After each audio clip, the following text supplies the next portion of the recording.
are getting excessive fat, اور ان ساری چیزوں کے نتیجے میں ہمارے بچوں کا مستقبل میں سمجھتا ہوں کہ ایک خطرے کا الارم ہے اگر ہم نے ان کی اس غذائیت کے مسئلے کو ایڈریس نہیں کیا. اور اسی لیے اسی سوچ کے تحت ہم نے اس پروگرام کو شروع کیا ہے, پاکستان نیوٹریشن انیشیٹو کو وزارت منصوبہ بندی کے تحت, تاکہ صوبوں کے ساتھ مل کر ہم ٹھوس بنیادوں پر, جیسے ابھی ٹھیک کہا گیا کہ اس مسئلے کو ہم نے ریکگنائز تو بڑی دیر سے کیا ہوا ہے, لیکن اس میں کوئی ڈینٹ ڈالنے میں کامیاب نہیں.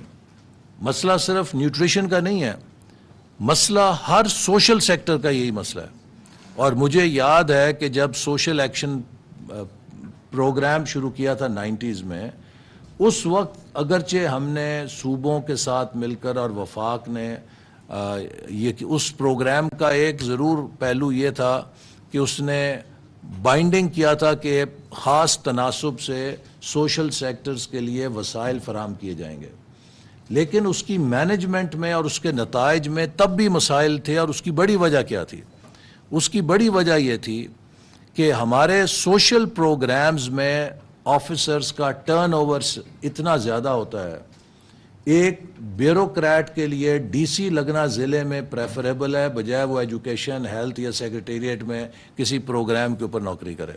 اگر تو اس پروگرام کے اندر ڈونرز کی طرف سے اچھی گاڑیاں ہیں اور اچھی تنخواہ ہے, پھر تو وہ اس کو انجوائے کرے گا, لیکن پھر بھی اگر اسے کمشنر کی جاب آفر ہوگی تو فوراً بھاگ کے ادھر چلا جائے گا.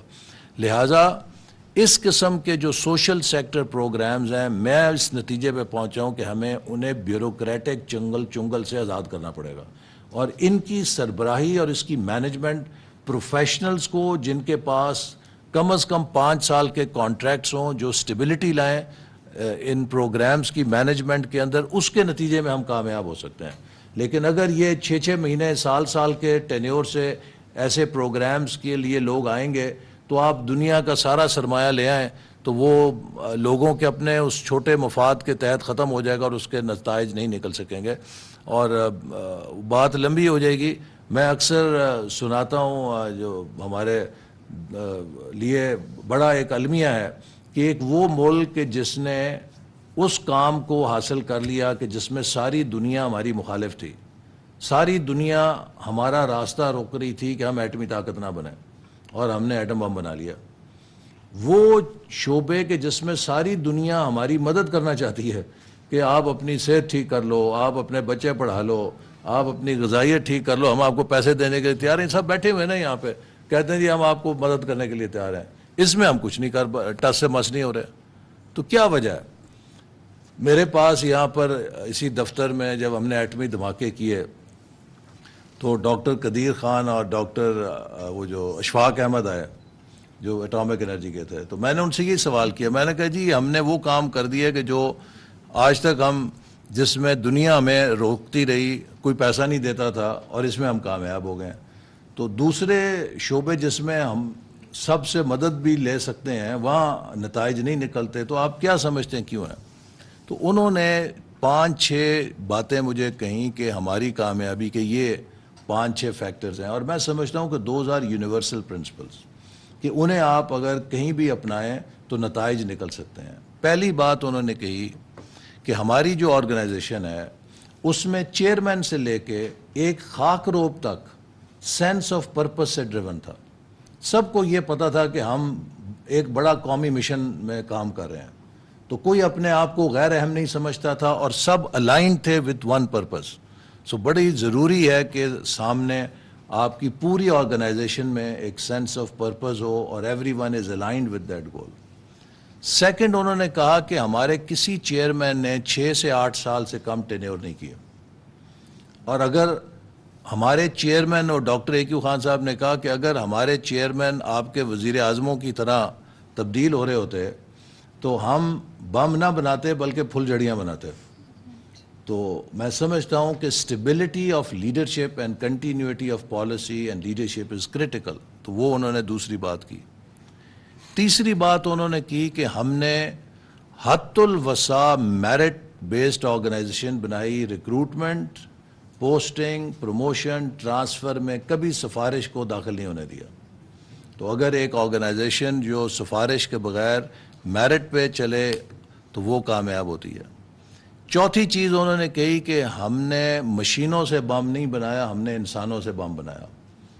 Human resource is the most valuable asset of any organisation, اور ہم سمجھتے ہیں کہ ہیومن ریسورس ہی سب سے ناکارہ ایسٹ ہوتا ہے آرگنائزیشن کا. پانچویں چیز انہوں نے کہی کہ ہمیں اگر ریاست نے ایک مشن دیا تو اس کے لیے وسائل بھی دیے. یہ نہیں کہ ہم فائلیں پکڑ کے سیکریٹریٹ کے چکر لگاتے تھے کہ جناب ہماری ریلیز کب جاری ہوگی, ہمیں پیسے کب ملیں گے. تو وی ہیڈ دا ریسورسز, ہمیں دیے گئے اور ہم نے اپنا کام کیا.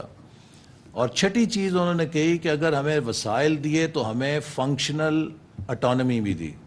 ہمارے کام میں روزانہ کوئی لات نہیں اڑاتا تھا, سیکشن افسر آ کے روز ہمیں کوئی آڈٹ پیرا بنا کے پھیرے نہیں لگواتا تھا. ایک relatively we had freedom of work to do our work. اب یہ 6 وہ رہنما اصول ہیں کہ جو آپ کسی بھی شعبے میں لاگو کریں تو نتائج نکل آئیں گے, لیکن اگر یہ 6 نہیں ہوں گے تو آپ کہیں بھی نتائج نہیں لے سکتے. اور جیسے میں نے کہا کہ ہمارا سوشل سیکٹر کا سب سے بڑا ڈائلما یہ ہے کہ ہماری انتظامی مشین کے اندر یہ لاوارث ہے, کوئی افسر اس کی اونرشپ نہیں لیتا, اور وہ ٹیمپریریلی آتے ہیں. کچھ اب پنجاب کے اندر پچھلے دور میں آپ دیکھ لیجئے 13 سیکٹری تبدیل ہوئے ایک سال میں. اب جہاں پہ ایک سیکٹری کا ٹینیور ہی 2 مہینے کا ہوگا, وہ کیا کرے گا تعلیم میں, کیا کرے گا صحت میں. تو لہٰذا یہ وہ چند ایک سٹرکچرل چیزیں ہیں کہ آج ہم گورننس فورم بھی کر رہے ہیں 2 دنوں سے, اسی لیے کہ اپنے ملک کے گورننس کے ایشوز کو سلجھائیں اور دیکھیں. اور اس کی بڑی وجہ یہی ہے کہ ہمارے ہاں جب تک استحکام نہیں ہوگا, تسلسل نہیں ہوگا پالیسیز کا, کوئی چیز کام نہیں کرے گی. ایز اے نیشن اب وقت آ گیا کہ ہم جاگ جائیں. یہ جو ہم T20 کھیلتے ہیں اور مرچ مسالے میں ہر وقت سینسیشنلزم میں اور ایک دوسرے کے ساتھ مقابلے بازی میں, میرا خیال ہے کہ اب اس کا ہمارے پاس گنجائش نہیں ہے. ہم بالکل برنک کے اوپر کھڑے ہیں. تو اس لیے ہمیں as a nation now we have to be very clear, mature ہونے کی ضرورت ہے, اور یہ سمجھنے کی ضرورت ہے کہ امن, استحکام اور تسلسل, یہ 3 چیزیں پری ریکوزٹس ہیں ترقی کے لیے. جس جگہ امن نہیں ہوگا, جس جگہ استحکام نہیں ہوگا, جس جگہ تسلسل نہیں ہوگا پالیسیز کا, ترقی وہاں سے کوچ کر جائے گی, وہاں ترقی کا پرندہ نہیں بیٹھے گا.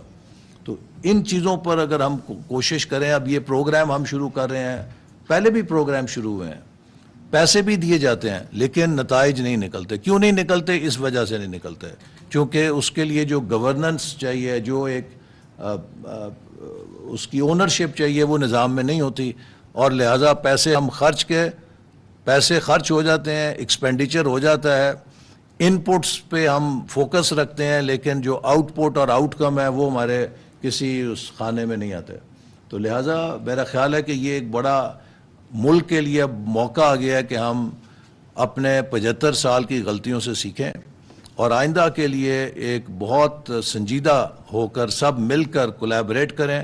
اور یہ پروگرام جو نیوٹریشن کا ہے, یہ صرف اس بارے میں نہیں ہے کہ ہم بچوں کو کوئی قطرے پلا دیں یا بچوں کو خوراک اچھی کھلا دیں, کوئی فورٹیفیکیشن کر دیں. اگر ہم خوراک سے ملاوٹ نہیں ختم کر سکتے, اگر ہم ناقص اور ناکارہ خوراک دے رہے ہیں, اگر ہم پینے کا صاف پانی نہیں دے رہے, اگر ہم سینیٹیشن ٹھیک فراہم نہیں کر رہے, اگر جو کنٹامنیٹڈ واٹر کی وجہ سے ڈائریا ہو رہا ہے, تو آپ کا سارا نیوٹریشن دھل گیا, وہ پھر ادھر میل نیوٹریشن میں آ گئے. تو اس لیے ایک بڑی multi dimensional, multi sectoral, holistic effort کی ضرورت ہے, جس میں ہماری تمام ہول آف گورنمنٹ نہیں بلکہ ہول آف سوسائٹی, کمیونٹیز کو بھی شریک کرنے کی ضرورت ہے. اور آئی لک فارورڈ کہ جو ہمارے صوبے ہیں, چونکہ اب یہ تمام جو موسٹلی شعبے ہیں یہ ڈیوالوڈ ہیں, فیڈرل گورنمنٹ ایک رسپانسبل فیڈرل گورنمنٹ ہوتے ہوئے ان شعبوں میں وسائل ڈال رہی ہے تاکہ ہم صوبوں کو سپلیمنٹ کریں. یہ کام صوبوں کے کرنے کا ہے, لیکن ہم سمجھتے ہیں کہ یہ کام ہمارا قومی چیلنج ہے, اور اس کے لیے ہمیں صوبوں کے ساتھ مل کر انہیں ایک پلیٹ فارم پہ اکٹھا کر کے ایک نیشنل ایفرٹ کی ضرورت ہے تاکہ ہمارے وسائل جو ہیں وہ پازیٹیولی سینرجائز ہوں. تو ان الفاظ کے ساتھ میں آپ سب کا شکریہ ادا کرتا ہوں. آئی ہوپ کہ this meeting will actually become a coalition of all those stakeholders who are genuinely concerned about this issue. And we really look forward to your cooperation. Particularly I would like to appreciate the support of our international development partners who have been very consistent. And as you all know, that after the last year's floods, the challenge of malnutrition is no longer malnutrition, but it has become a challenge of hyper malnutrition. The challenge of poverty has become a challenge of hyper poverty for us in the areas which were hit by flood last year, because last year's flood actually hit poorest of the poor areas of Pakistan. So that was kind of a double crisis for us. The one that there was a calamity, but then calamity hit those people and those regions which were the poorest of the poor. So therefore we have a big challenge, and we really hope that if we work together and we can collaborate and synergize our efforts, we should be able to make a dent. And I hope that, while we are coming to the end of our term, we have at least tried to set the direction.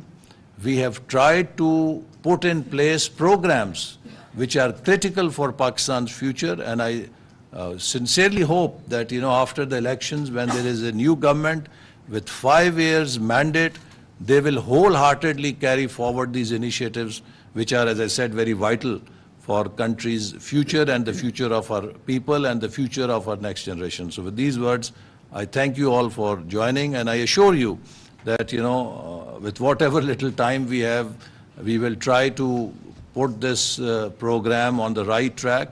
But hopefully, when we come back after the elections, we'll carry forward this program with renewed vigor and with renewed spirit and commitment. Thank you very much. Pakistan Zindabad.